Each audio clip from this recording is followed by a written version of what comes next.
A perspectiva performática amplia os mecanismos de classificação e amplia os indicadores na nossa sociedade.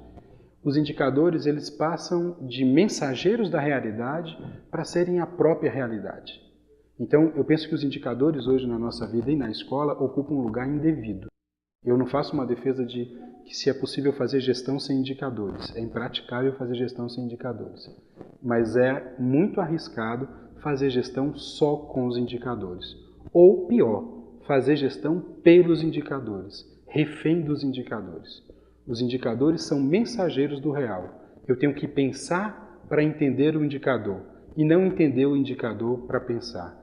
E aqui, então, esse fenômeno dos indicadores tem tensionado uma relação, por exemplo, que é muito típica e fundamental nas nossas escolas, que é a relação entre a escola e a família.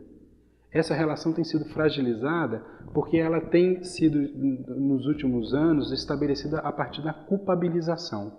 A culpabilização pelos resultados idealizados não atingidos. Ora, a escola culpa a família, a falta de estrutura, a falta de atenção, o pai que não acompanha, a mãe que não acompanha a tarefa do filho, a família que não dá o tempo que a criança devia dar para poder estudar ou para participar das atividades do colégio. Por outro lado, a família culpa a escola pela falta de resultados do filho, pelas questões que o filho então devia atingir e não consegue atingir.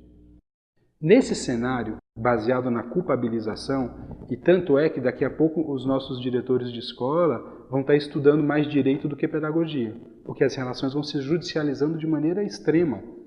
Então daqui a pouco a gente vai ficar estudando planilha de Excel para colocar os indicadores e direito, e não estudando o centro da nossa ação, que é o quê? Criar uma situação para que nossos alunos aprendam e aprendam cada vez mais. É para isso que a gente serve, é para isso que a gente existe como escola. Só que nessa relação, centrada na culpabilização, a gestão tende a evitar ao máximo os erros. Por quê? Porque cada erro é mais um motivo de culpabilização. E um erro na sociedade performática pode tomar uma dimensão espetacular, quer dizer, um equívoco de um problema numa sala de aula que vai para uma rede de WhatsApp dos pais e das mães daqueles alunos daquela sala, que depois vai para a rede social e que vai para a imprensa, imagina a dor de cabeça que isso gerou. É melhor que esse erro não aconteça.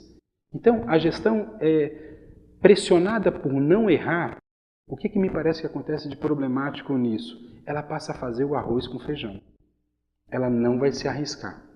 Porque se ela arrisca, ela erra. Se ela erra, ela é culpabilizada de forma espetacular por aquele erro. É melhor não arriscar. Vamos fazer o arroz com feijão. E aí, nesse sentido, nós da educação temos clareza disso, de que o erro é um acerto fora do lugar. O erro é necessário para avançar. A gente só cresce na vida errando e aprendendo com erro.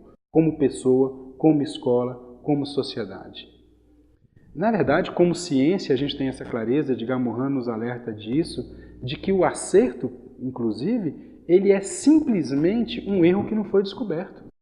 E quantas vezes, quem já está em sala há muito tempo, quantas vezes olhando os livros didáticos e a sequência de livro, você já viu que alguma coisa que era tida como certo, como verdadeiro, hoje a ciência descobriu que não era mais. Passou a considerar uma questão que não era mais.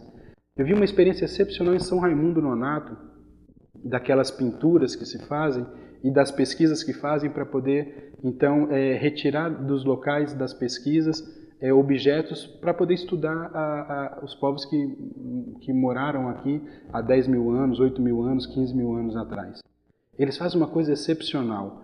Se eles vão trabalhar num terreno desse tamanho aqui, eles reservam um terreno desse tamanho, eles reservam uma parte menor do terreno, e daqui a 10 anos eles vão pesquisar essa parte menor. Ou seja, eles exploram 80% daquele terreno e daqui a 10 anos vão explorar 20%. E eu perguntei por que disso. E eles falaram, porque daqui a 10 anos nós vamos ter tecnologia diferente que vão comprovar as descobertas que nós vamos fazer no 80% e vão revelar coisas que hoje nós não conseguimos enxergar. Aqui tem uma sabedoria do lugar do tempo, e eu quero tratar disso daqui a pouco, no processo de aprendizagem, no processo de construção da ciência. Então, eu penso que a gente fica evitando ao máximo o erro, e evitar ao máximo o erro significa fazer uma gestão mais ou menos.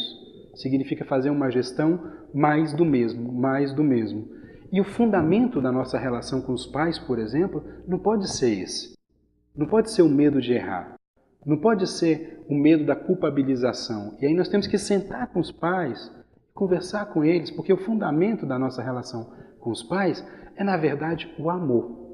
Nós, escola, e nós, pais, temos amor pelos educandos.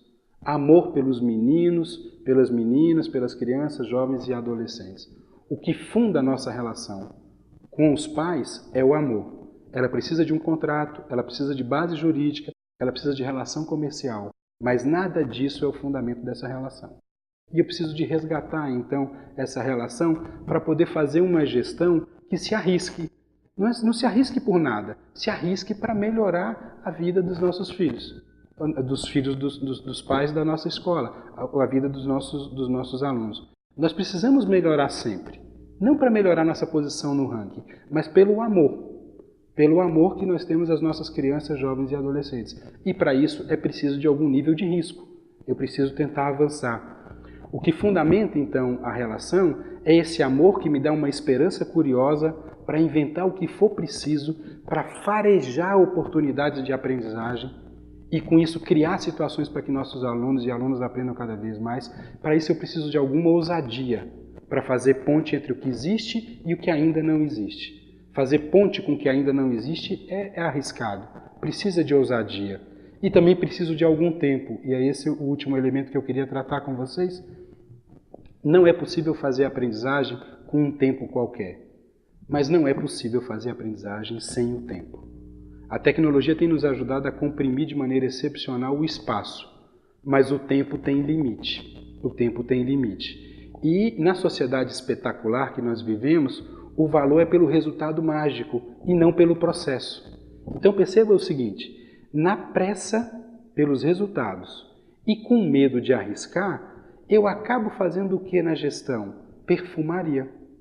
Eu acabo fazendo uma maquiagem. Ou seja, eu acabo também fazendo um espetáculo para evitar o espetáculo maior. E aí todos nós vamos ser vítimas desse espetáculo. Nesse sentido, aí o Renato Russo, lá em 79, tinha razão. A Via Crucis virou circo.